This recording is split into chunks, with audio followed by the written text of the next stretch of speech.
Tantra is the art of dying to our false preconception.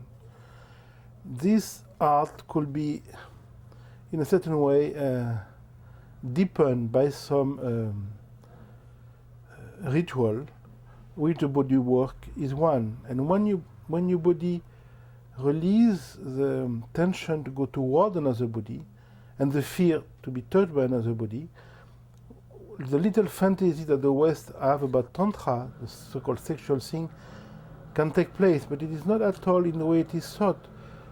The sexual art of Tantra is only practiced traditionally by the one who have really free his body from will, from reaction, attraction, repulsion, from intention, and who have no more sexual drive.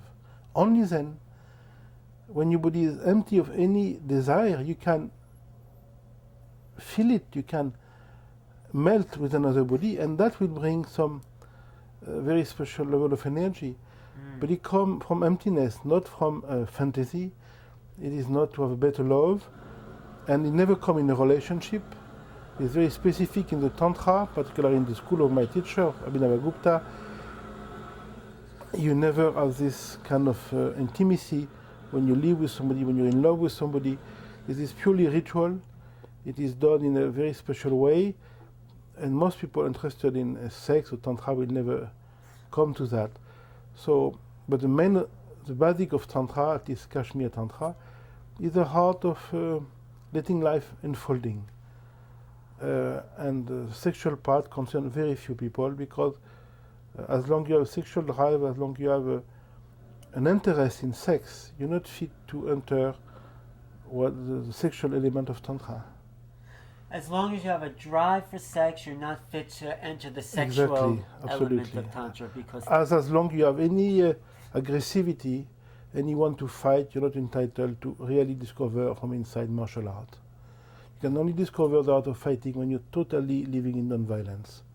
And you can only discover Tantra when you're free of any sexual drive. Then only you open enough to, instead of using another body to stimulate yourself, you can really feel what is there.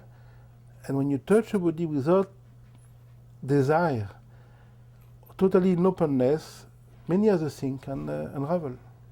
That's great. I mean, more people need to hear this and understand, because I think what you've just described is the true basis of all relationships, really. The whole basis. In a way, not asking, but just being open and not trying to use somebody or somebody's body to make us satisfied. Even in relation, not trying to use someone else's emotion to Of our course, own satisfaction. of course. But the personality cannot do otherwise. Personality wants something. If it gives, it's only to receive. Right. So that's why we are bold, and we must acknowledge that. That's why we're what? We are bold like that. Born like that, and must accept that part. And see that, and by seeing, maybe something move.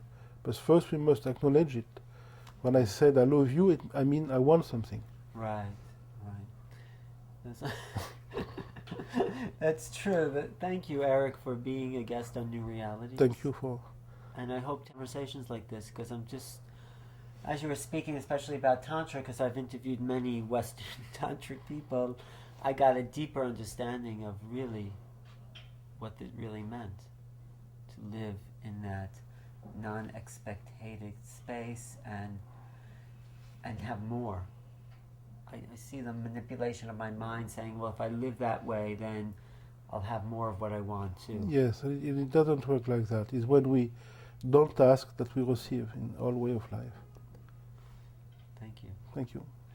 This is New Realities. I've been talking to Eric Baret, who is a student of Advaita and someone whose each moment is of, I would say, of being in the presence is a practice of awareness. Thank you for watching. I'm Alan Steinfeld for New Realities.